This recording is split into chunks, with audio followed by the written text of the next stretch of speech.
فلا هادي له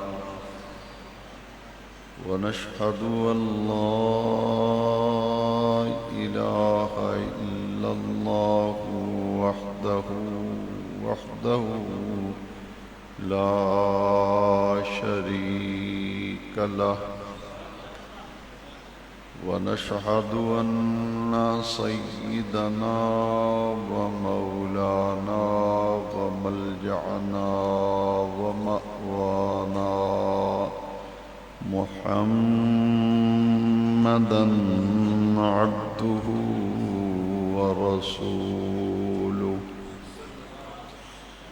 صلى الله تعالى عليه وعلى آله وأصحابه أجمعين.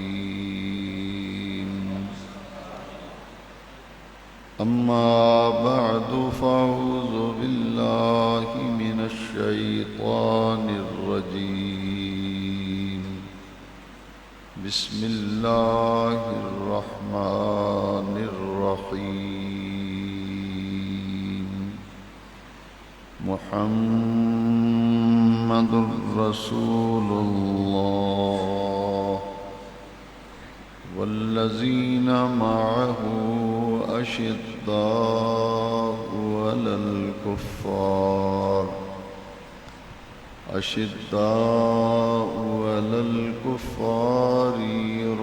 رحماء بينهم تراهم ركعا سجدا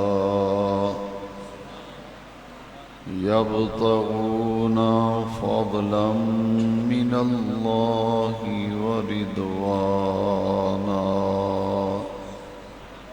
سيماهم في وجوههم من أثر السجود ذلك مثلهم في التوراة ومثلهم في الإنجيل. صدق الله مولانا العظيم. قد قال الله تبارك وتعالى عز وجل في شان حبيبه ونبيه مخبرا وآمرا إن الله وملائكته يصلون على النبي يا أيها الذين آمنوا صلوا عليه وسلموا تسليما. الصلاة والسلام عليك يا سيدي يا رسول الله وعلى آلك وأصحابك يا سيدي يا خاتم النبيين.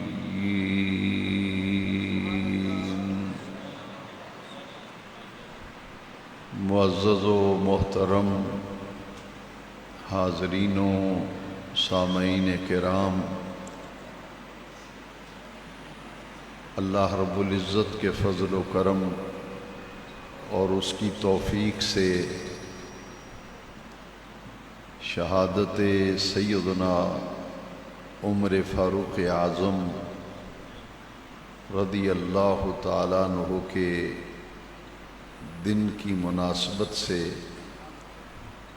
آج آپ کا یوم شہادت منایا جا رہا ہے، اور اسی نسبت سے یہ محفل پاک اس جامع مسجد کی انتظامیہ کمیٹی انجمن رضائے مصطفیٰ کے زیر اہتمام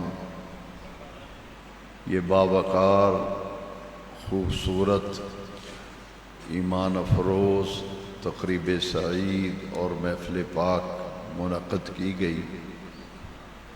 اللہ رب العزت بارگاہ فاروقی میں ہمارا یہ نذرانہ عقیدت و محبت قبول فرمائے اور شہادت فاروق اعظم رضی اللہ تعالیٰ عنہ کی برکتوں سے تمام حاضرین، شرکاء اور منتظمین کو اللہ تبارک و تعالیٰ دارین کی عزتیں اور برکتیں عطا فرمائے۔ آج محرم الحرام کی پہلی تاریخ ہے اور اسلامی سال کا آج پہلا دن ہے۔ محرم شریف کا چاند نظر آتے ہی نئے اسلامی سال کا آغاز ابتدا ہوتی ہے۔ سن 1442 ہجری کل غروب آفتاب کے ساتھ ختم ہو گیا اور غروب آفتاب کے ساتھ ہی نیا اسلامی سال 1443 ہجری جو ہے اس کا آغاز ہو چکا ہے۔ اہل ایمان کے لیے، اہل اسلام کے لیے یہ جاننا بہت زیادہ ضروری ہے کہ مسلمانوں کا جو سال ہے، اسلامی سال، وہ محرم شریف سے شروع ہوتا ہے اور ماہ ذی الحج پر اسلامی سال ختم ہو جاتا ہے۔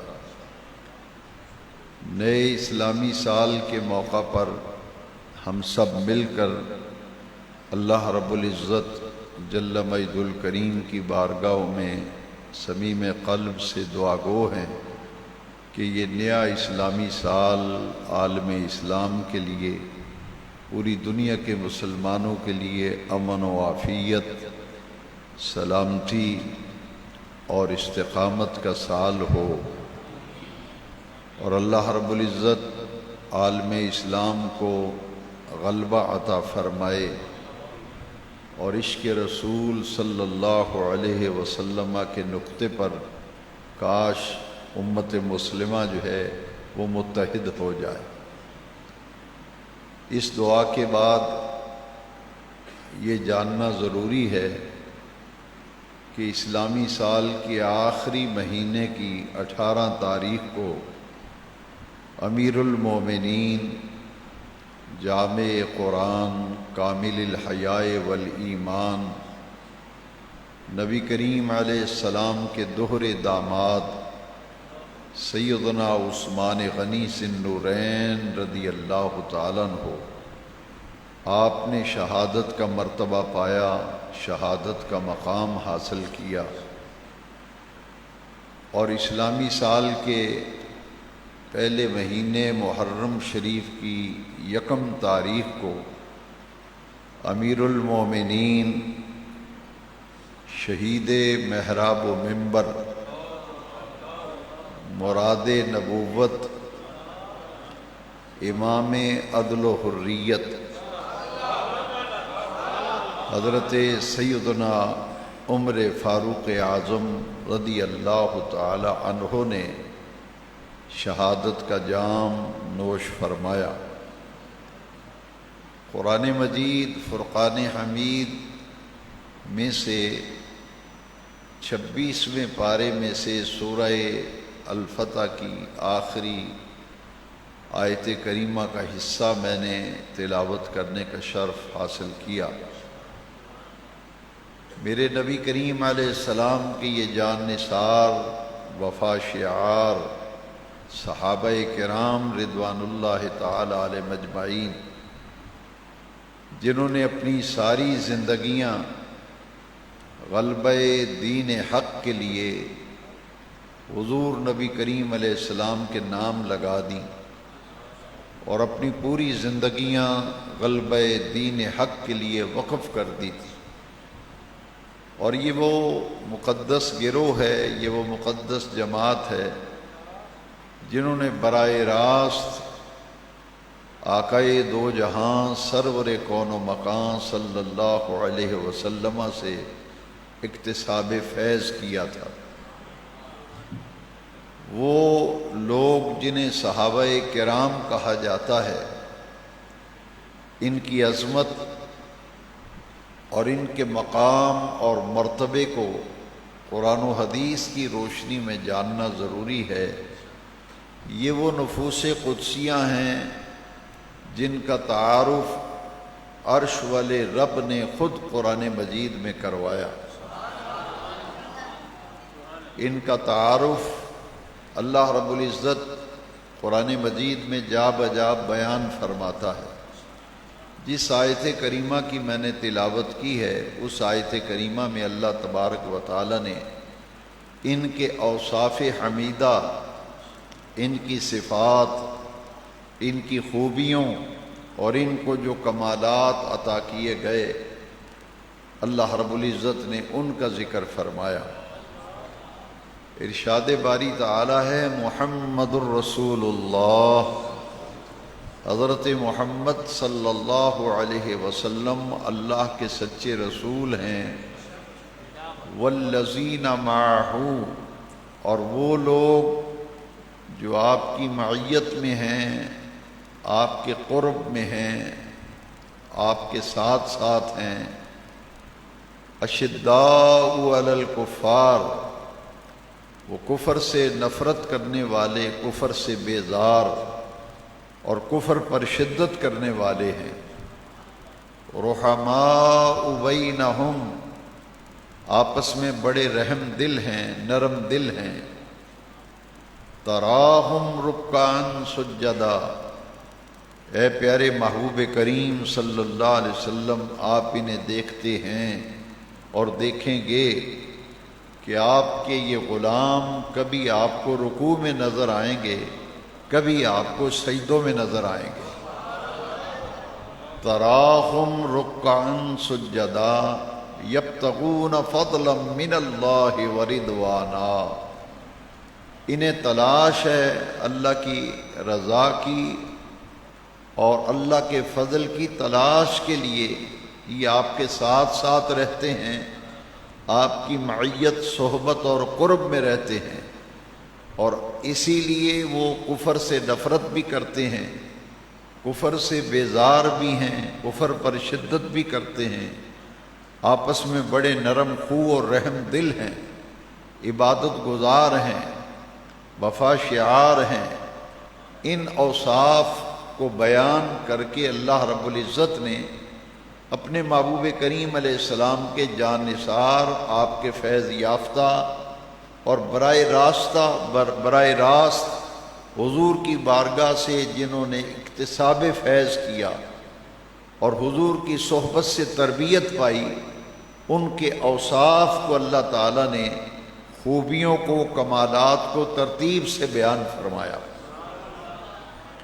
پہلی خوبی بیان فرمائی والذین معہ، کہ تمام صحابہ، ان کی ایک خوبی اور کمال اور وصف یہ ہے کہ یہ ہمہ وقت اپنے آقا کی معیت، صحبت اور قرب میں رہنے والے ہیں،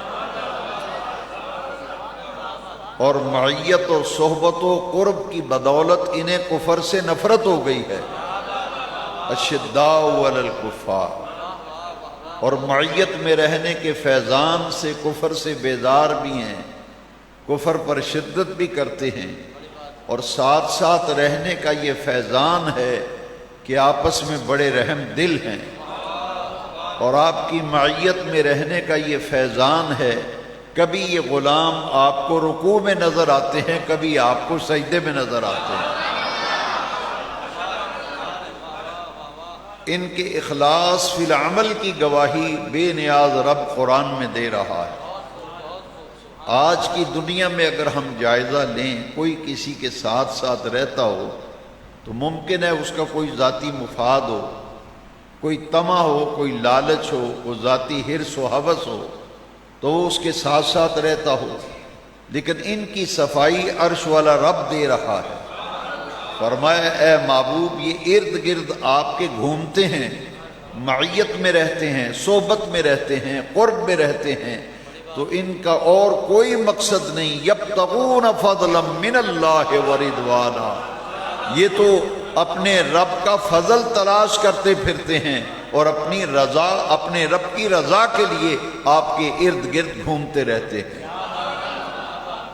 آپ کی معیت میں رہتے ہیں، آپ کی صحبت میں رہتے ہیں، آپ کے قرب میں رہتے ہیں. یبتغون فضلا من اللہ ورضوانا. پھر اللہ کریم نے ان کی ایک علامت بیان فرمائی، سیماہم فی وجوہہم من اثر السجود، کہ اے محبوب یہ آپ کے وہ وفا شعار جانثار غلام ہیں کہ ان کی عبادت کا نور، ان کے سجدوں کا نور ان کے چہروں پہ نظر آتا ہے. سیماہم فی وجوہہم من اثر السجود، یہ صحابہ وہ ہیں جن کے چہروں پر سجدوں کا اثر نظر آتا ہے.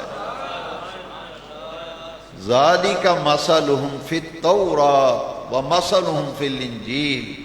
اے پیارے محبوب، ان کا ذکر صرف قرآن میں ہی نہیں، ہم نے ان جانثار صحابہ کا ذکر تورات میں بھی کیا ہے، انجیل میں بھی کیا. یہ صحابہ کرام رضوان اللہ تعالی علیہم اجمعین کے اجتماعی اور مجموعی فضائل اس آیت کریمہ میں بیان کیے گئے، مگر سرکار غوث الثقلین محبوب سبحانی سیدنا عبد القادر جیلانی رضی اللہ عنہ اس آیت کریمہ کی تفسیر میں بڑی پیاری بات لکھتے ہیں. فرماتے ہیں کہ والذین معہ کا معنی ہے کہ تمام صحابہ حضور کی معیت میں ہیں، صحبت و قرب میں ہیں، لیکن معیت کے لیے اللہ تبارک و تعالی نے 1.25 لاکھ صحابہ میں سے ابو بکر صدیق کو چن کر سب سے ممتاز کر دیا. معیت کے لیے 1.25 لاکھ صحابہ میں چن کر ابو بکر صدیق کو باقی تمام صحابہ سے ممتاز کر دیا. اسی لیے سفر میں دیکھے تو ساتھ ہیں، حضر میں دیکھے تو ساتھ ہیں، خلوت میں دیکھے تو ساتھ ہیں، جلوت میں دیکھے تو ساتھ ہیں، مزار میں دیکھے تو ساتھ ہیں، غار میں دیکھے تو ساتھ ہیں. والذین معہ،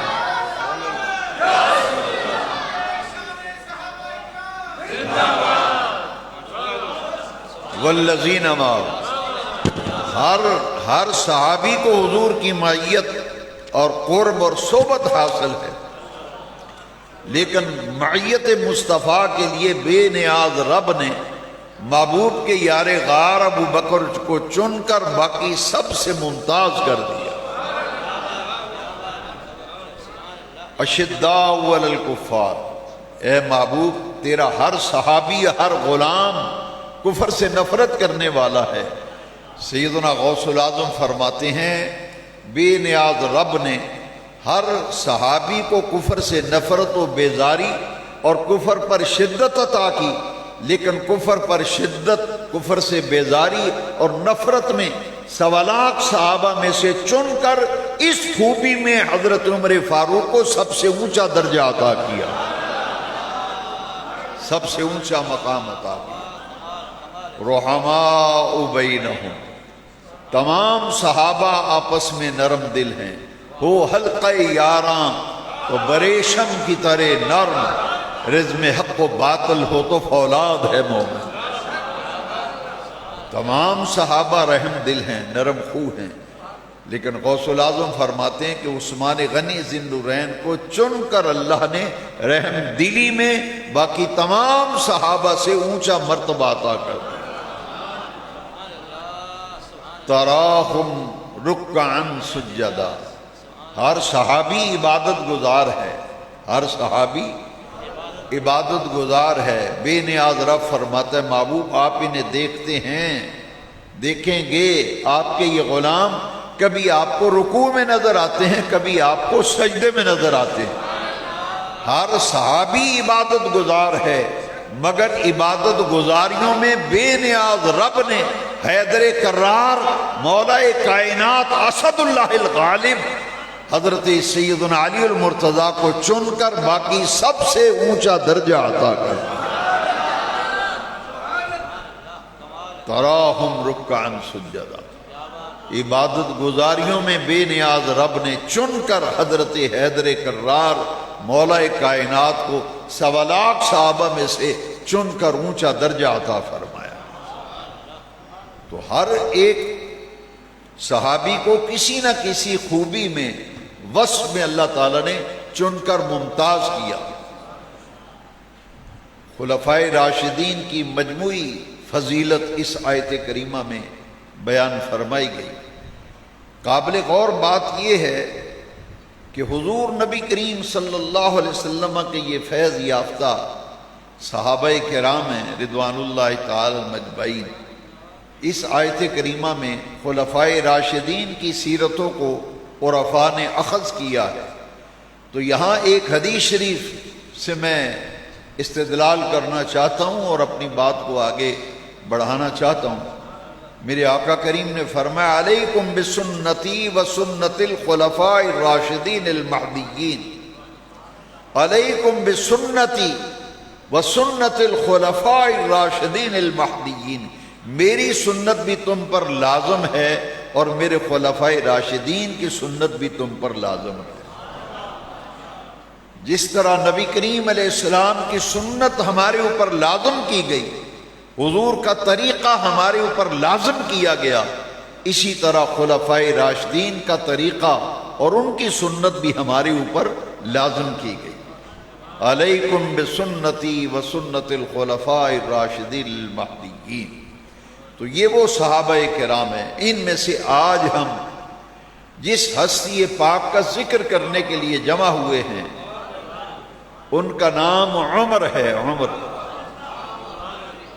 اور ابو حفص آپ کی کنیت ہے، اور ان کے والد کا نام خطاب ہے، عمر بن خطاب رضی اللہ تعالی۔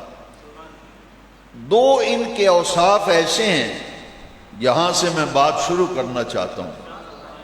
ایک تو یہ کہ باقی تمام صحابہ میرے نبی کریم کے مرید ہیں، عمر بن خطاب میرے نبی پاک کی مراد ہے۔ انہیں مراد رسول بھی کہتے ہیں، مراد مصطفیٰ بھی کہتے ہیں، مراد نبوت بھی کہتے ہیں۔ یہ حضور کی مراد ہیں۔ 1.25 لاکھ صحابہ آقا کریم کے مرید ہیں، ان میں تنہا اکیلا عمر بن خطاب ہے جو پیارے مصطفیٰ کی مراد ہے۔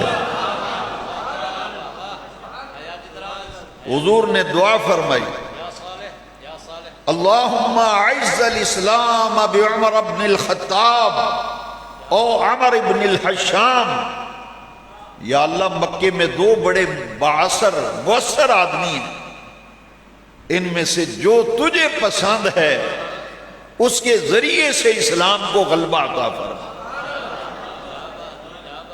عمر یہ خدا کا انتخاب ہے، مصطفیٰ کی مراد ہے عمر، اور انتخاب خدا ہے عمر بن خطاب رضی اللہ۔ عمر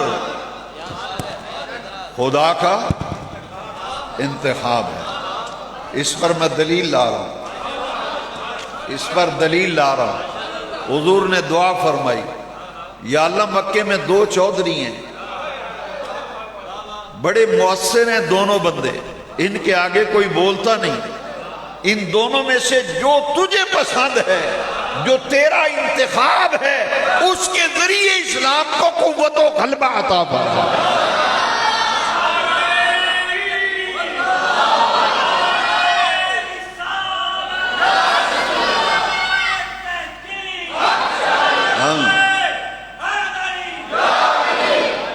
ایسے ہم دعویٰ نہیں کرتے، ہم دعوے پر دلیل رکھتے ہیں،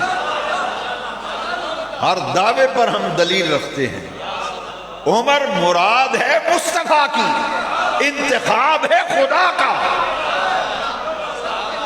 دلیل میں حدیث پیش کر رہا ہوں، اعز الاسلام بعمر بن الخطاب او عمر بن الحشام، ان دونوں میں سے جو تجھے پسند ہے نا، جو تیرا انتخاب ہے، اس کے ذریعے سے اسلام کو قوت و غلبہ عطا فرما۔ دوسری روایات میں یہ دعا موجود ہے، اللہم اعز الاسلام بعمر بن الخطاب خاصتا، یا اللہ خاص طور پر مجھے خطاب کا بیٹا عمر عطا کر دے، اس کے ذریعے سے اسلام کو غلبہ عطا فرما۔ عمر مراد نبوت ہے، انتخاب خدا ہے۔ مکے کے چودھری بیٹھے ہوئے ہیں، قریش مکہ۔ ابو جہل کہتا ہے اب کون ہے جو محمد کا سر کاٹ کے لائے صلی اللہ علیہ وسلم۔ روز روز تعداد بڑھتی چلی جا رہی ہے، کون ہے جو یہ روز روز کا جھگڑا ختم کرے؟ سر کاٹ کے کون لائے گا؟ سناٹا چھا گیا، مکمل خاموشی چھا گئی، اکیلا عمر بولا۔ اور یہ یہاں بات نوٹ کر لیجئے کہ حضور کے دشمنوں میں سے بڑے متشدد قسم کے سخت ترین حضور کے دشمن و مخالف تھے عمر بن خطاب۔ ادھر مانگا ہے اللہ سے، اور سب سے بڑا دشمن تو ابو جہل بھی ہے۔ حضور دعا مانگ رہے ہیں، یا اللہ دونوں میں سے جو تیرا انتخاب ہے مجھے دے دے۔ ابو جہل کہتے کون سر کاٹ کے لائے گا؟ خاموشی چھا گئی۔ تھوڑے سے وقفے کے بعد عمر بن خطاب کھڑا ہوا، کہتا یہ کام میں کروں گا، میں جاتا ہوں، دیکھو میں ابھی سر کاٹ کے لاتا ہوں۔ تلوار پکڑ لی، سرخ رنگ کا پٹکا سر پہ باندھ لیا۔ تاریخ عرب گواہ ہے، کوئی آدمی اگر اپنے سر پر سرخ رنگ کا رومال باندھ لیتا، ہاتھ میں برہنہ شمشیر لے لیتا، تو لوگ کہتے کہ آج کسی کی خیر نہیں، آج کسی کی خیر نہیں۔ عمر بن خطاب نے سرخ پٹکا باندھا ہوا ہے، ہاتھ میں برہنہ تلوار ہے۔ کہاں جا رہے ہیں؟ کہتے ہیں محمد عربی کا سر قلم کرنا ہے صلی اللہ علیہ وسلم۔ ادھر نکل رہے ہیں، راستے میں میرے آقا کے ایک صحابی مل گیا، دیکھا کہ عمر کی آنکھوں میں خون آنکھوں میں سرخی دکھائی دے رہی ہے، سر پہ سرخ پٹکا باندھا ہوا ہے، برہنہ تلوار ہے۔ پوچھا عمر کہاں کا ارادہ ہے؟ یہ کیا قہر و غضب ہے؟ کہنے لگا میں محمد بن عبداللہ کا سر کاٹنے جا رہا ہوں صلی اللہ سر کاٹنے جا رہا ہوں۔ اس نے کہا عمر پہلے اپنے گھر کی تو خبر لے لے، ان کا سر کاٹنے جا رہے ہو، اپنے گھر کی تو خبر لے۔ تیری بہن فاطمہ بنت خطاب بھی ان پر ایمان لے آئی، تیرا بہنوئی بھی مسلمان ہو گیا، وہ تو ان پر ایمان لا چکے ہیں، تو ادھر سر کاٹتا پھرتا ہے، پہلے اپنے گھر کی خبر لے۔ تاریخ دانوں نے لکھا ہے کہ عمر بن خطاب کا رخ جو ہے ہمشیرہ کے گھر کی طرف ہو گیا۔ دروازہ اندر سے بند تھا، زور سے دروازہ کھٹکھٹایا۔ اس وقت وہ قرآن مجید کی تلاوت حضور کے ایک صحابی سے تعلیم حاصل کر رہے تھے قرآن کی۔ سبح للہ ما فی السماوات والارض، قرآن پڑھا جا رہا ہے، ایک صحابی تعلیم دے رہے ہیں، عمر بن خطاب کے بہنوئی کو، ان کی ہمشیرہ کو قرآن پڑھا رہے ہیں۔ آواز کانوں میں پڑی نا، دروازہ کھولا، دیکھا کہ عمر ہے۔ جو قرآن پڑھانے والے مقری تھے انہیں چھپا دیا، قرآن کے وہ اوراق جو کپڑے پہ لکھے ہوئے تھے انہیں چھپا دیا۔ عمر نے اندر داخل ہوتے ہی کہا تم کیا کر رہے تھے؟ کیا کر رہے تھے تم؟ سیدنا عمر فاروق اعظم کی ہمشیرہ بولی کہ ہم اللہ کا قرآن پڑھ رہے تھے، ہم قرآن پڑھ رہے تھے۔ اچھا تم نے کلمہ پڑھ لیا ہے محمد کا؟ کہاں صلی اللہ علیہ وسلم، ہم نے آقا کا کلمہ پڑھ لیا ہے۔ اتنا مارا عمر نے اپنی ہمشیرہ کو کہ لو لہان کر دیا، بہنوئی کو مارا۔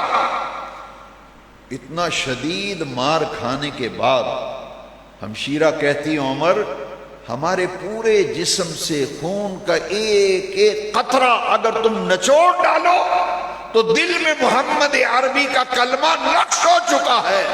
دنیا کی کوئی طاقت نہ اسلام کو، کلمے کو دل سے نکال سکتی ہے، نہ پیارے محمد کی محبت کو نکال سکتی ہے.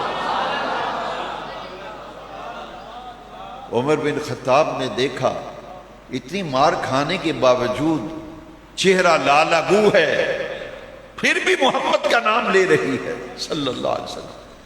دل جب نرم ہوا نا کہ اتنی مار کھانے کے باوجود بہلوئی بھی کہتا ہے کہ میری رگ رگ کا خون نچوڑ لیا جائے، اسلام سے برگشتہ نہیں ہو سکتا. محمد رسول اللہ کا دامن پکڑ لیا، اب یہ دامن ہاتھ سے نہیں چھوٹ سکتا. عمر کا دل نرم ہوا، آخر بات کیا ہے؟ اتنی مار کھانے کے باوجود بھی اسی کا نام لیتے ہیں. عمر کہتے ہیں لاؤ مجھے دکھاؤ کیا پڑھ رہے تھے. انہوں نے، ہمشیرہ کہتی ہے تم ہو ناپاک، قرآن ہے پاک، ناپاک قرآن کو ہاتھ نہیں لگا سکتا. لا یمسہ الا المطہرون، یہ قرآن کو پکڑنے کے لیے بھی پاک ہونا ضروری ہے. تم ناپاک ہو، قرآن پاک ہے، ان اوراق کو ہم ہاتھ نہیں لگانے دیں گے. تاریخ دانوں نے لکھا ہے عمر نے غسل کیا، نہائے کہ لو پھر میں نہا لیتا ہوں. نہانے کے بعد انہوں نے کہا اب لاؤ مجھے دکھاؤ. انہوں نے کہا تم اب بھی ناپاک ہو، جو پاک ہوگا وہ ہاتھ لگا سکتا ہے. اس نے کہا پھر مجھے پڑھ کے تو سناؤ، پڑھ کیا رہے تھے، پڑھ کیا رہے تھے. وہ صحابی جو چھپے ہوئے تھے وہ آ گئے، انہوں نے قرآن مجید کی تلاوت کی. سبح للہ ما فی السماوات والارض، قرآن پڑھا جا رہا ہے. عمر کی آنکھوں میں آنسو ہیں، جسم کانپ رہا ہے. جب آیت کریمہ پہ پہنچے فآمنوا باللہ ورسولہ، ایمان لاؤ اللہ پر، اللہ کے رسول پر. عمر کہتا ہے اشہد ان لا الہ الا اللہ واشہد ان محمد رسول اللہ. یہ تو قتل کرنے کے لیے آئے تھے، سر کاٹنے آئے تھے. ہمشیرہ کے گھر میں ہی کلمہ پڑھ لیا. آنکھوں میں آنسو ہیں، جسم پہ لرزہ طاری ہے. بھائی بہن سے کہتا ہے ہمشیرہ لے چلو، اپنے آقا کے پاس لے چلو. یہ قافلہ چلا، بہنوئی بھی عمر کا، ہمشیرہ بھی، وہ صحابی جو مقری تھے وہ بھی ساتھ. میرے آقا دار ارقم میں تشریف فرما تھے. دروازہ بند تھا، دروازے پہ حضرت حمزہ تھے رضی اللہ تعالی، حضور کے چچا. انہوں نے سوراخ میں دیکھا کہ عمر ہے، سرخ پٹکا باندھا ہے، ہاتھ میں تلوار ہے. عرض کی آقا عمر آیا ہے. فرمایا دروازہ کھول دو، عمر کو میں نے رب سے مانگ کے لیا، عمر کو تو میں نے رب سے مانگ کے لیا ہے. جیسے ہی دروازہ کھلا حضرت حمزہ کہتے ہیں حضور تلوار ہے ہاتھ میں، سر میں سرخ پٹکا باندھا ہوا ہے. فرمایا اگر اچھے ارادے سے آیا ہے تو استقبال کیا جائے گا، اگر غلط ارادے سے آیا ہے تو اسی کی تلوار سے اس کا سر قلم کر دیا جائے گا. جیسے ہی عمر آگے بڑھے نا، میرے آقا نے یہاں سے پکڑ لیا گریبان سے. حضور نے پکڑ کے زور سے جھٹکا دیا. فرمایا بول عمر کس ارادے سے آیا ہے، بول کس ارادے سے آیا ہے. کتابوں میں لکھا ہے تلوار ہاتھ سے گر گئی. عمر کہتے ہیں آقا میں تو قدموں میں گرنے کے لیے آیا ہوں.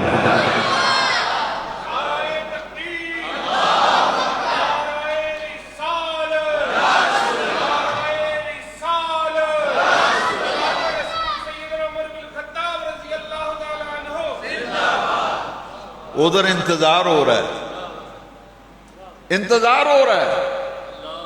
سرداران مکہ، قریش مکہ بیٹھے ہیں.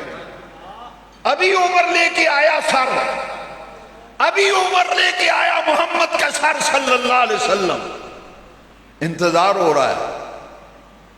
جب عمر خود فرماتے ہیں رضی اللہ تعالی، اسلام لانے کا واقعہ حضرت عمر نے خود بیان کیا.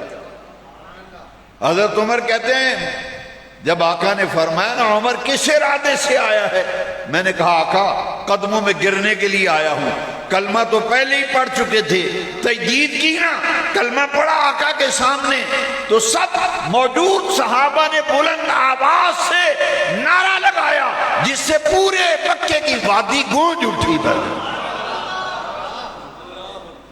حدیث شریف میں آتا ہے میرے آقا نے جب عمر نے کلمہ پڑھا نا، حضور نے بلند آواز سے کہا اللہ اکبر، اللہ اکبر۔ صحابہ نے نعرہ بلند کیا جس سے وادی مکہ گونج اٹھی۔ ابو جہل کہتا ہے او تم کہتے ہو سر کاٹ کے لائے گا، لگتا ہے وہ تو محمد کو دل دے بیٹھا ہے۔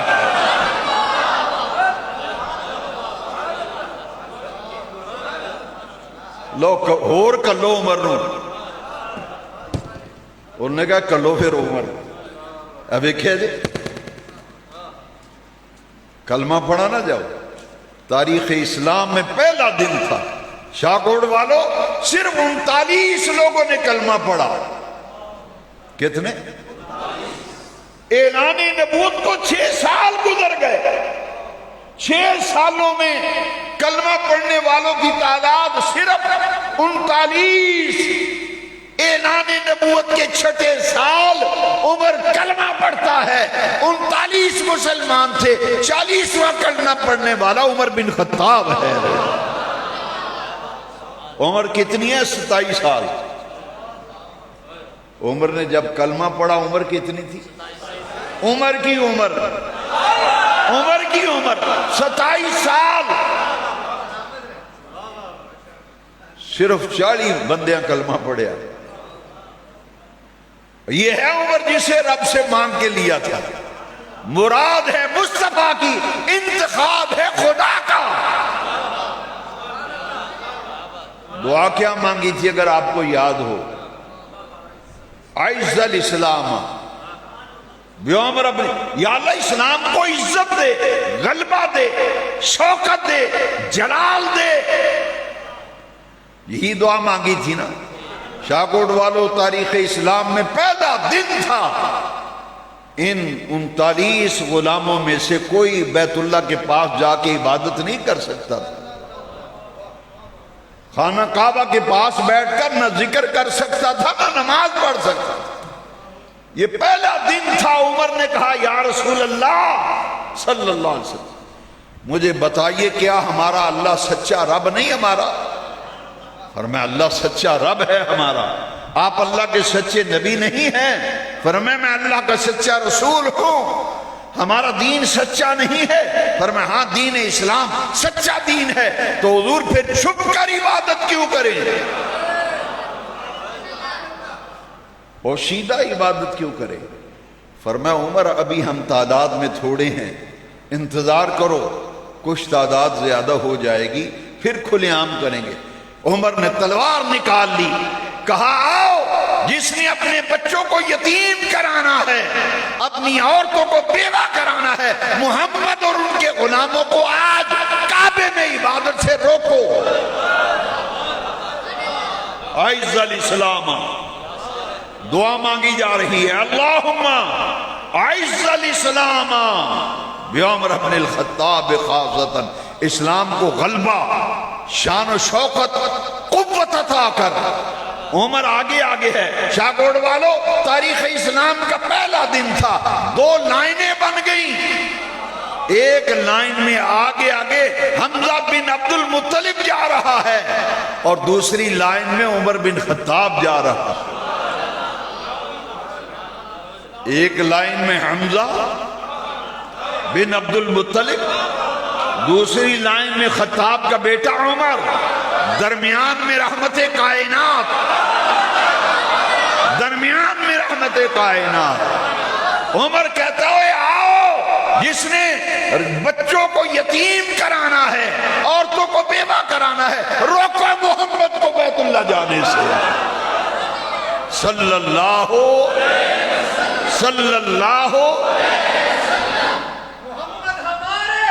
شان والے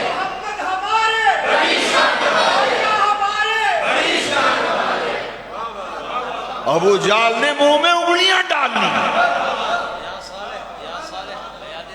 ابو جہل منہ میں انگلی ڈالی،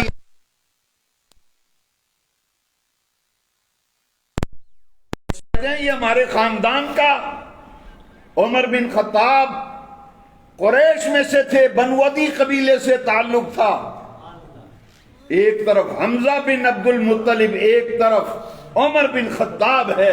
فرمایا آؤ روکو، کس کی جرت ہے؟ تاریخ میں پہلا دن تھا مسلمانوں نے بیت اللہ میں جا کے رب کی عبادت و بندگی کی۔ اس کے بعد پھر وہ دن روزانہ مسلمان جاتے تھے بیت اللہ کے پاس بیٹھ کر مزے لیتے تھے، زیارت بھی کرتے تھے، عبادت بھی کرتے تھے، رب سے مانگ کے لیا تھا اللہم عائز الاسلام بعمر بن الخطاب۔ سبحان اللہ، ماشاءاللہ، سبحان اللہ، سبحان اللہ، سبحان اللہ۔ یہ مراد نبوت بھی ہے، انتخاب خدا بھی ہے، امام عادل بھی ہے، امام راشد بھی ہے، امام عادل ہے، امام حریت ہے، شہید محراب و منبر ہے، امیر المومنین ہے، خلفاء راشدین میں سے خلیفہ ثانی عمر بن خطاب ہیں رضی اللہ عنہ۔ 40واں نمبر تھا حضرت عمر کا کلمہ پڑھنے میں، ایمان لانے میں، اللہ اکبر۔ اور سنو ذرا، پورے مکے میں صرف 17 بندے تھے، 17 صرف، جو لکھنا اور پڑھنا جانتے تھے۔ پورے مکے شہر میں صرف 17 آدمی تھے جو لکھنا پڑھنا جانتے تھے، ان میں ایک عمر بن خطاب بھی تھا۔ ان 17 بندوں میں ایک پڑھا لکھا شخص، صرف 17 بندے پورے مکے شہر پڑھنا جانتے، ان میں سے ایک عمر بن خطاب بھی تھے۔ اللہ اکبر، اللہ اکبر۔ اور عمر بن خطاب ایمان لے آئے، اسلام پھیل رہا ہے، اور میرے آقا کریم نے فرمایا دنیا والو یہ جانتے ہو عمر کون ہے؟ ان اللہ تعالی جعل الحق علی لسان عمر وقلبہ، فرمایا دنیا والو عمر وہ ہے جس کے دل پر بھی اللہ نے حق رکھ دیا ہے، جس کی زبان پر بھی حق کو رکھ دیا ہے۔ عمر کے دل پر بھی حق نقش کر دیا ہے، اس کی زبان پر بھی حق کو جاری کر دیا ہے۔ عمر کے منہ سے جو بات نکلے گی حق کے سوا کوئی بات اس کی زبان سے نکل نہیں سکتی۔ ان اللہ تعالی جعل الحق علی لسان عمر وقلبہ، اس کے دل میں بھی حق ہے، عمر کی زبان پر بھی حق ہے۔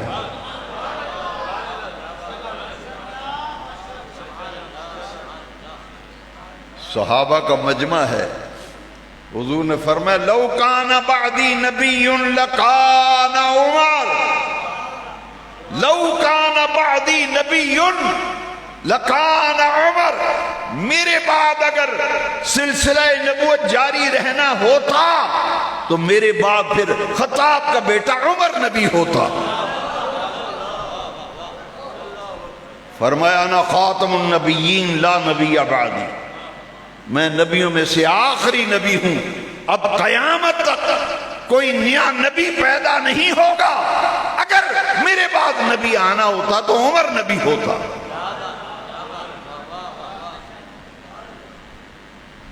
یہ عمر بن خطاب وہ ہے۔ شاہ ولی اللہ محدث دہلوی علیہ رحمہ، دیگر ائمہ نے 40 آیتیں گنوائیں، شاہ ولی اللہ صاحب محدث دہلوی فرماتے ہیں 16 آیتیں قرآن کی ایسی ہیں، ادھر صدیق ادھر عمر فاروق رائے دیتے ہیں، ادھر قرآن کی آیت نازل ہو جاتی ہے۔ 16 آیتیں شاہ ولی اللہ محدث دہلوی۔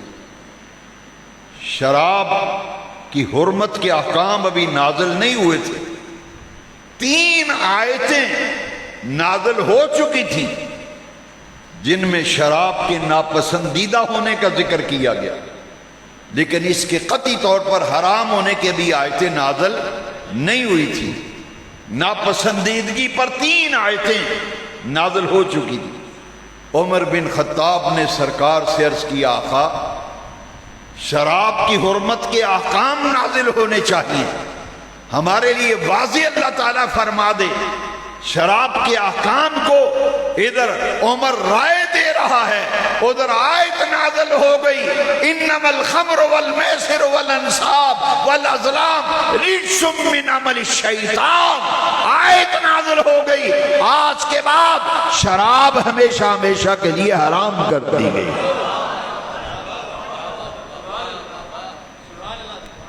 عمر بن خطاب آئے ہیں، پردہ نہیں تھا، عورتوں کا پردہ نہیں تھا ابھی۔ عمر کہتے ہیں یا رسول اللہ عورتیں باہر نکلتی ہیں، پردے کے احکام نازل ہونے چاہیے۔ عمر نے ادھر رائے دی، ادھر پردے والی آیتیں نازل ہو گئی۔ یا ایھا النبی قل لازواجک وبناتک ونساء المؤمنین یدنین علیہن من جلابیبہن، پردے کے احکام نازل ہوئے، شراب کی حرمت پر آیت نازل ہوئی۔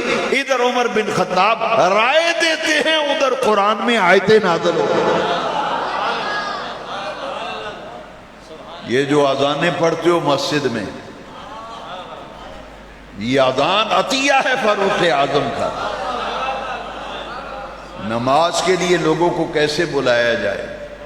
کسی نے کہا جی آگ جلائی جائے، آگ روشن ہو تو پتہ چل جائے نماز کا وقت ہو گیا۔ کسی نے کوئی رائے دی، کسی نے کوئی رائے دی۔ اللہ اکبر اللہ اکبر۔ عمر کہتے ہیں آقا کسی کو مقرر کر دے جو ندا دیا کرے نماز کے لیے۔ عمر نے رائے دی، میرے آقا کو خواب میں وحی کی صورت میں آذان کے الفاظ اللہ تبارک و تعالی نے میرے محبوب کریم کو خواب کی صورت میں وحی عطا فرمائی، اور نبی کا خواب اللہ کی وحی ہوتا ہے، آذان میرے آقا کو عطا کی گئی۔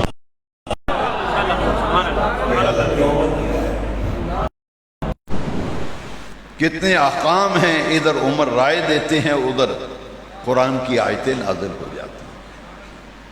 اسے کہتے ہیں وحی الہی کے ساتھ موافقت حضرت عمر رضی اللہ تعالیٰ۔ اور یہ عمر وہ ہے کہ کسی غزوے میں بھی پیچھے نہیں رہے، جتنے غزوات ہوئے ہیں ہر غزوے میں عمر حضور کے ساتھ ہے۔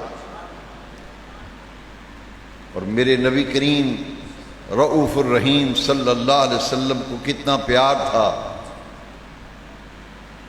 عمر بن خطاب سے مسجد نبوی میں سرکار تشریف لائے، ایک ہاتھ ابو بکر صدیق کے کندھے پہ رکھا، ایک عمر بن خطاب کے کندھے پہ، دونوں کو اپنی آغوش میں لے کے مسجد نبوی میں تشریف لا رہے ہیں۔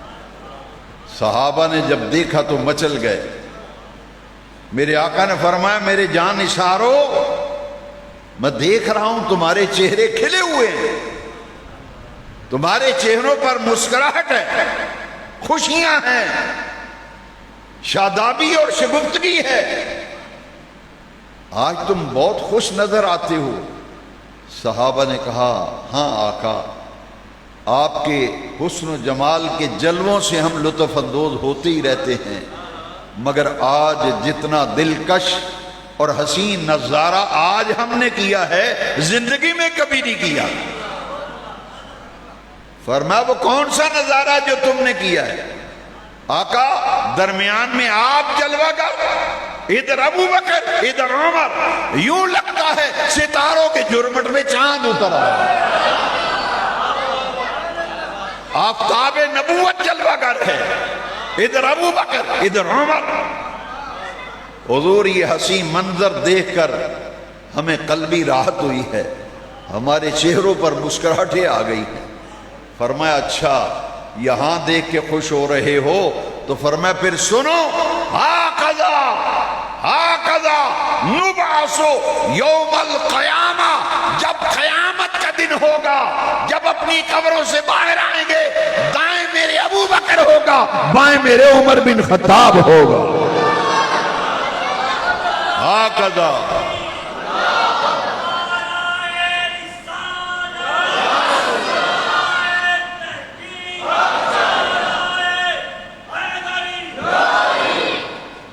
ہاکذا نبعث یوم القیامہ، قیامت کے دن اسی طرح ہم میدان معاشر میں جائیں گے، ادھر ابو بکر ادھر عمر، جیسے آج مجھے دیکھا ہے، قیامت کے دن اسی طرح ہم حشر کے میدان میں جائیں گے۔ حضرت سیدنا عمر فاروق رضی اللہ تعالیٰ عنہ، آپ کے فضائل، آپ کے مناقب، آپ کے کمالات اس قدر زیادہ ہیں کہ کسی ایک نشست کے اندر ان کا احاطہ کرنا ممکن ہی نہیں۔ چند باتیں برکتیں سمیٹنے کے لیے عرض کرتا ہوں۔ عمر بن خطاب وہ ہے جو 22,55,000 مربع میل پر حکمرانی کرنے والا، 22,55,000 مربع میل پر حکمران تھا عمر۔ آج بھی دنیا یہ کہتی ہے عدل فاروقی، تمثیل ہے عدل فاروقی۔ عمر بن خطاب کہتے تھے اگر دریائے فرات کے کنارے بکری کا ایک بچہ بھی پیاسا مر گیا تو قیامت کے دن عمر اللہ کی عدالت میں اس کا بھی جواب دہ ہوگا۔ خلیفہ بنے سیدنا صدیق کے وصال کے بعد، عمر بن خطاب خلیفہ جب بنے، خلیفہ ثانی، خلیفہ دوم، امیر المومنین جب خلیفہ بنے تو کتنے ملک فتح کیے؟ 30 ملک فتح کیے حضرت عمر نے۔ سب سے زیادہ فتوحات عمر بن خطاب کے زمانے میں ہوئی۔ 30 ملک فتح ہوئے، ایران فتح ہوا، مصر فتح ہوا،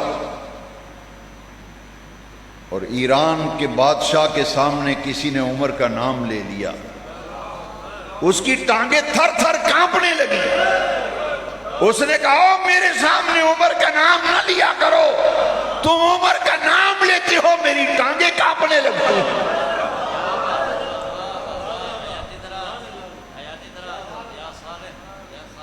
ایسا عادل حکمران، امام عادل، امام راشد، امام عادل و حریت عمر بن خطاب رضی اللہ تعالی، 30 ملکوں پر اسلام کا پرچم لہرایا۔ اور ایسا عادل حکمران، مصر میں دریائے نیل ہے، سال میں ایک مرتبہ اس کا پانی خشک ہو جاتا۔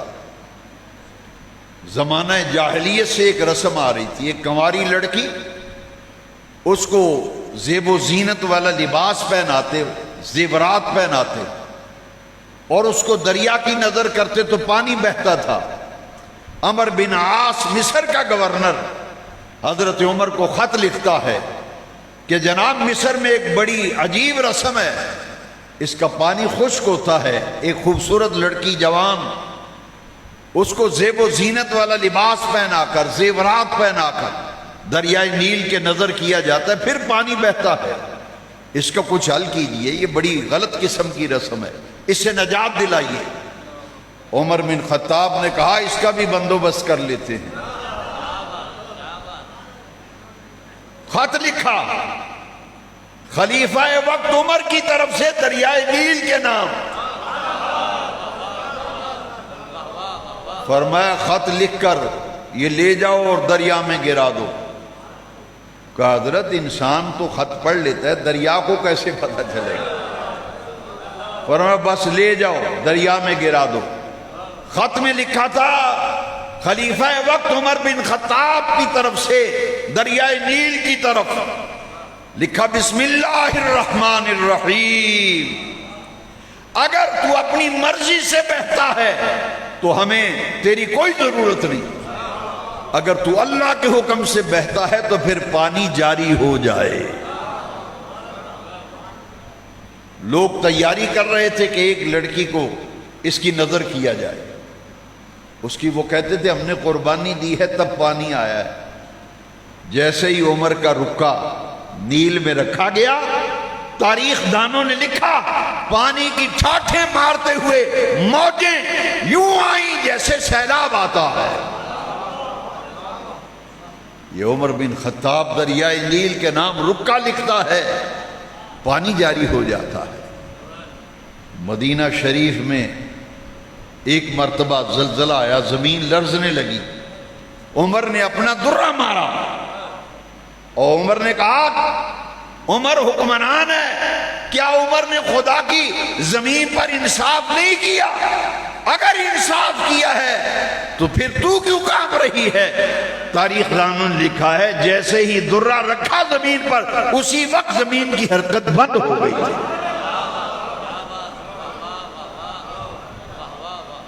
خلیفہ وقت ہے، راتوں کو دارالخلافہ میں گشت کرتے ہیں، ایک گھر سے بچوں کے رونے کی آواز آتی ہے، پوچھا یہ بچے کیوں رو رہے ہیں؟ کہا گھر میں کھانے پینے کے لیے کچھ نہیں ہے، خالی ہنڈیا چولہے پہ چڑھائی ہے، پانی ڈالا ہے، کچھ کنکر ڈالے ہیں، چمچہ ہلا رہی ہوں، بچوں کو تسلی دے رہی ہوں، بیٹا کھانا پک رہا ہے پک رہا ہے، اسی طرح بچے سو جائیں گے۔ عمر بن خطاب نے کہا تمہارے گھر میں راشن پانی نہیں ہے؟ کہا بالکل، کھانے پینے کا کوئی سامان نہیں۔ سیدھے بیت المال میں گئے، راشن اٹھایا کندھے پہ، اور جو داروغہ تھا نا بیت المال کا، اس نے کہا امیر المومنین مجھے اٹھانے دیں، میں اٹھا کے لے جاتا ہوں۔ فرمایا قیامت کے دن تو میرا بوجھ اٹھائے گا؟ اگر قیامت کے دن کوئی کسی کا بوجھ نہیں اٹھائے گا تو دنیا میں بھی عمر اپنا بوجھ خود اٹھائے گا۔ اپنے کندھے پہ راشن پانی کھانے پینے کا سامان لیا، اس عورت کی دہلیز پر راشن کو پہنچایا، میں یہ لے بچوں کو پکا کر کے دے۔ اس نے ہاتھ اٹھائے اور پتہ کیا دعا کرتی؟ کاش عمر کی جگہ تو خلیفہ ہوتا،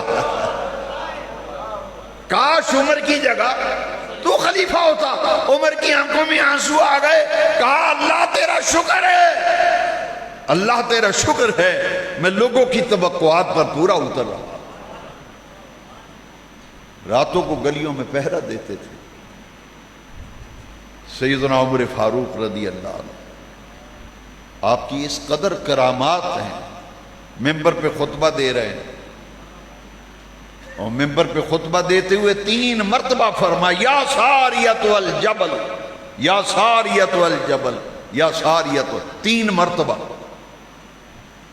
حضرت عبد الرحمن بن عوف رضی اللہ تعالیٰ عنہ سامنے بیٹھے تھے، انہوں نے کہا کہ ساریہ تو عراق میں گیا ہوا ہے، ملک عراق میں ایک علاقہ نعامد ہے، سینکڑوں میل دور، وہاں جنگ ہو رہی ہے، اور عمر ممبر پہ اس کو پکار رہے ہیں، کیا معاملہ ہے؟ حضرت عمر نے کہا کہ میں نے دیکھا کہ ساریہ جس لشکر کا مقابلہ کر رہا تھا وہ تو سامنے تھا، لیکن ایک لشکر پہاڑ کے پچھلی طرف سے حملہ آور ہونے والا تھا۔ میں نے متنبہ کیا ساریہ کو کہ تم پہاڑ کی دوسری طرف بھی غور کرو۔ حضرت ساریہ جب واپس آئے لشکر سے، صحابہ جمع ہو گئے، فرمایا یہ کیا ماجرا تھا؟ کہا جنگ ہو رہی تھی، اچانک عمر کی آواز کانوں میں آئی، یا ساریۃ الجبل، یا ساریۃ الجبل۔ تو میں نے جب پہاڑ کی طرف دیکھا تو پیچھے سے ایک بہت بڑا لشکر حملہ آور ہونے والا تھا۔ ہم نے اپنی صفوں کو درست کیا اور اس حملے سے مسلمان لشکر کو ہم نے دفاع کر لیا اور محفوظ کر لیا۔ ہم تو کہتے ہیں حضرت عمر کی کرامت ہے جب، لیکن حضرت ساریہ کی بھی کرامت ہے۔ لیکن ایک اور مکتب فکر کے دوست نے مضمون لکھا اور یہ کہا کہ اللہ نے ساریہ کو آواز سنا دی تو ساریہ نے سن لی۔ میں نے کہا اللہ ہی سنائے تو سنتا ہے بندہ، اللہ ہی سنائے تو بندہ سنتا ہے، اللہ نہ سنائے تو ہم بھی نہیں سن سکتے۔ کان کو ٹیڑھا کر کے پکڑنا۔ بھئی سیدھی بات ہے، عمر نے بات کی، ادھر ساریہ نے سن لی۔ میں نے کہا حضرت عمر کی یقیناً کرامت ہے، لیکن حضرت ساریہ کی بھی کرامت ہے۔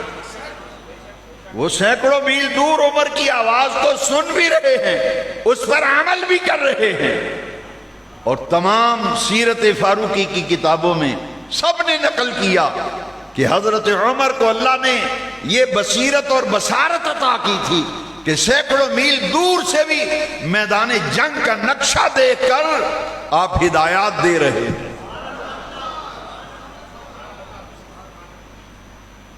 سیدنا عمر فاروق رضی اللہ تعالیٰ عنہ دعا مانگا کرتے تھے، اللہم اجعل موتی شہادتاً فی سبیلک وفی بلد رسولک۔ میدان عرفات میں دعا مانگی حضرت عمر نے رضی اللہ تعالیٰ عنہ، اور میں نے پچھلے دنوں مطالعے میں پہلی دفعہ یہ پڑھا کہ ہر نماز کے بعد آپ مسجد نبی میں یہ دعا مانگتے تھے، اللہم اجعل موتی شہادتاً فی سبیلک وفی بلد رسولک۔ یا اللہ اپنے راستے میں موت دے تو شہادت کی موت دے، اور اپنے محبوب کے شہر مدینہ منورہ میں شہادت کی موت دے۔ یہ عمر بن خطاب پتہ ہے کون ہے؟ مال غنیمت میں ایران کی شہزادی آئی، ایران کی شہزادی، مال غنیمت تقسیم کر رہے ہیں عمر۔ ہر کوئی کہتا ہے کہ یہ ایران کے بادشاہ کی بیٹی آئی ہے مال غنیمت میں۔ دیکھو کون خوش نصیب ہے، یہ دنیا کے بادشاہ کی بیٹی جس کے نکاح میں آتی ہے۔ لوگ سوچ و بچار میں ہیں، غور و فکر کر رہے ہیں، قیافے لگا رہے ہیں۔ عمر ممبر پہ آئے، فرمایا لوگوں سنو، میں بہت سی باتیں سن رہا ہوں لیکن آج میں فیصلہ کرنے لگا ہوں۔ فرمایا یہ ہے دنیا کی شہزادی، حسین ہے دین کا شہزادہ۔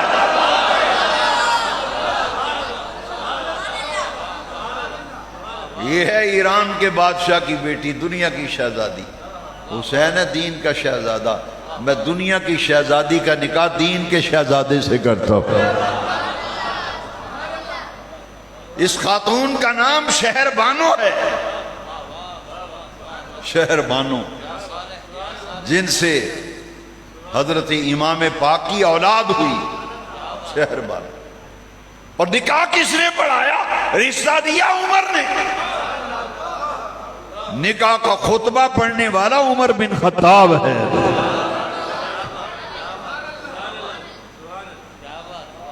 اللہ اللہ،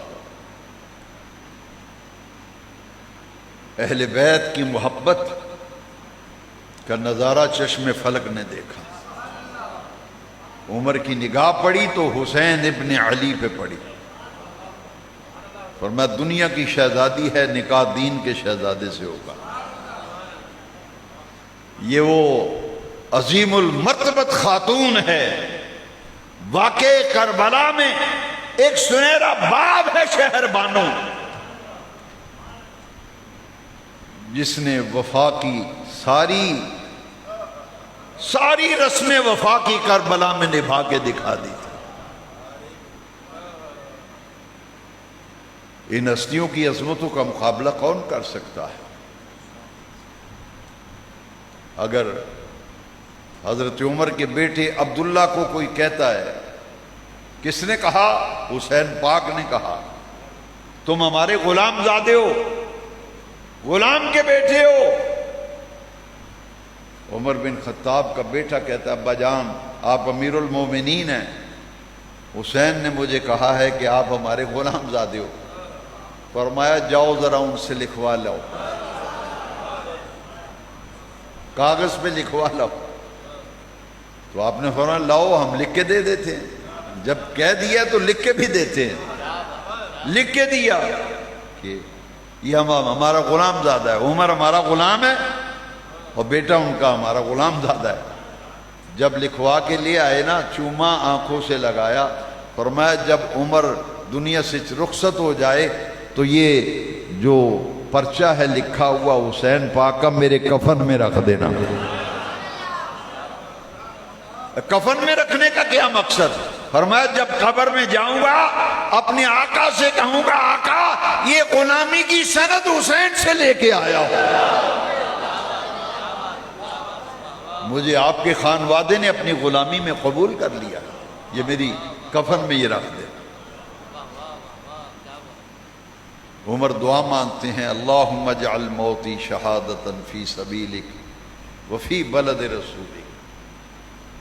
ذی الحج کی 26 تاریخ ہے، سن 23 ہجری ہے، 23 ہجری 26 ذی الحج، فجر کی نماز کے لیے حضرت عمر آئے، اور آپ کا یہ معمول تھا کہ تکبیر کہنے سے پہلے ہی، تکبیر بعد میں ہوتی تھی، آپ فرماتے تھے صفے سیدھی کر لو، صفے سیدھی کر لو، صفے درست کرو۔ ابھی تکبیر نہیں ہوئی تھی، آپ نے فرمایا صفے سیدھی کرو، صفے سیدھی کرو، برابر ہو جاؤ۔ قاتل ابو لولو فیروز جو مجوسی تھا، اس نے خنجر لیا ہوا تھا، وہ بالکل آپ کے مقابل آ کے پہلی صف میں کھڑا ہو گیا۔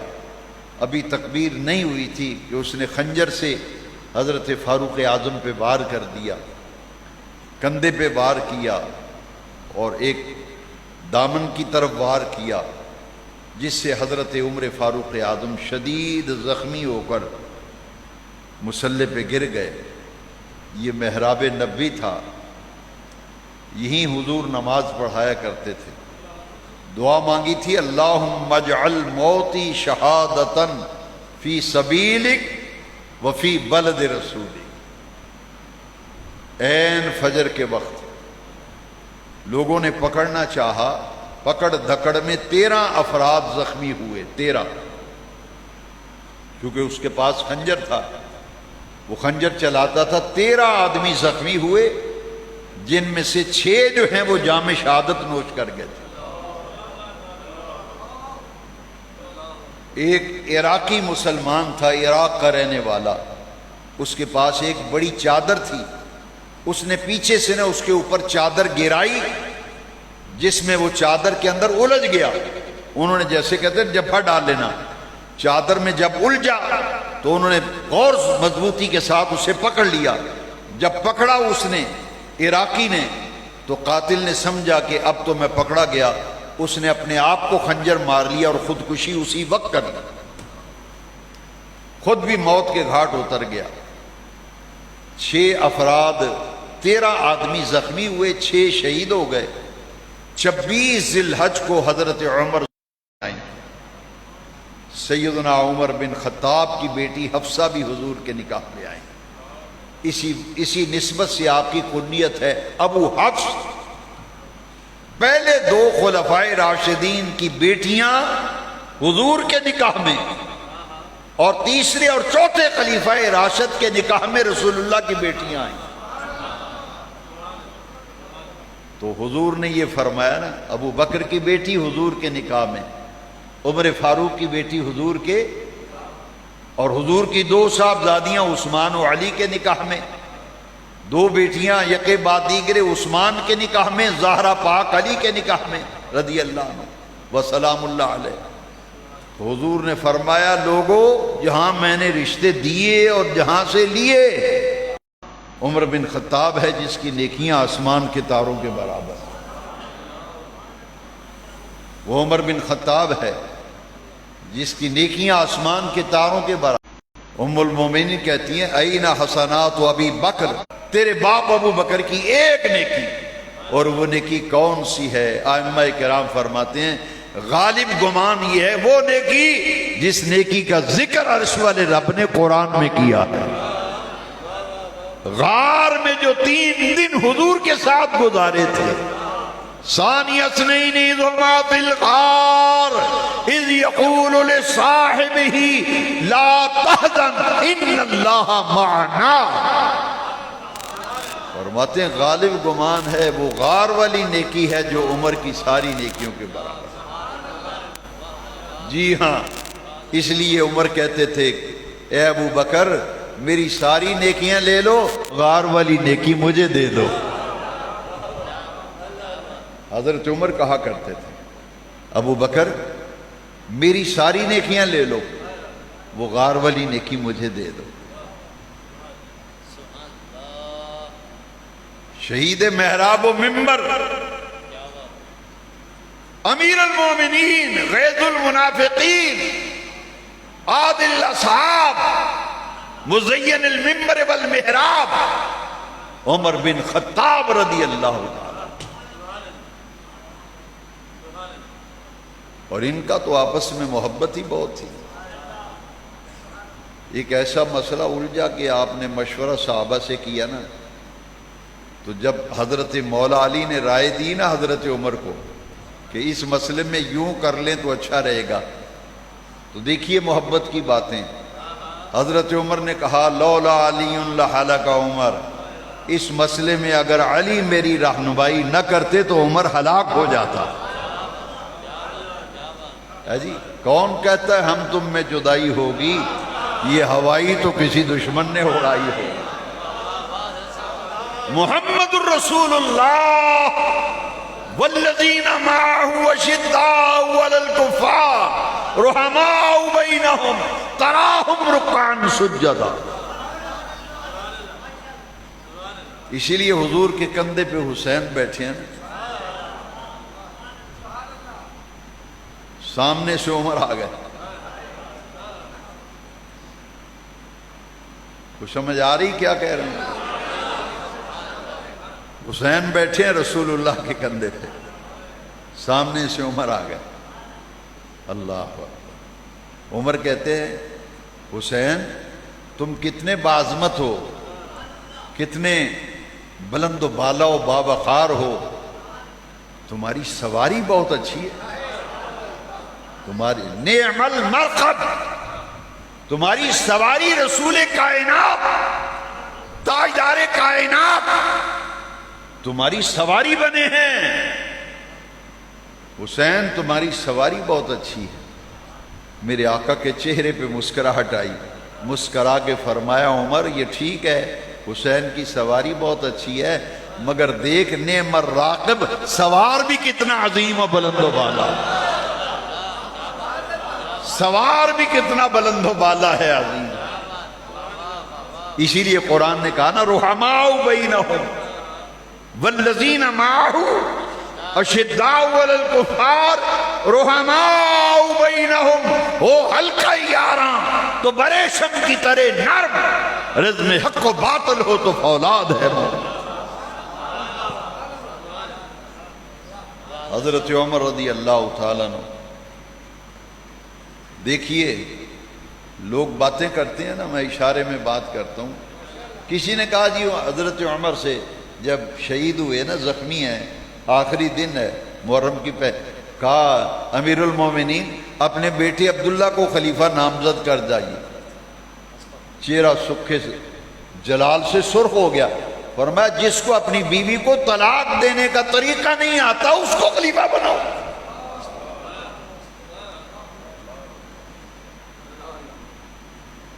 فرمایا یہ نہیں ہو سکتا، میں اپنے بیٹے کو خلیفہ نہیں بناؤں گا۔ اجلہ 5 صحابہ کرام کی کمیٹی بنا دی،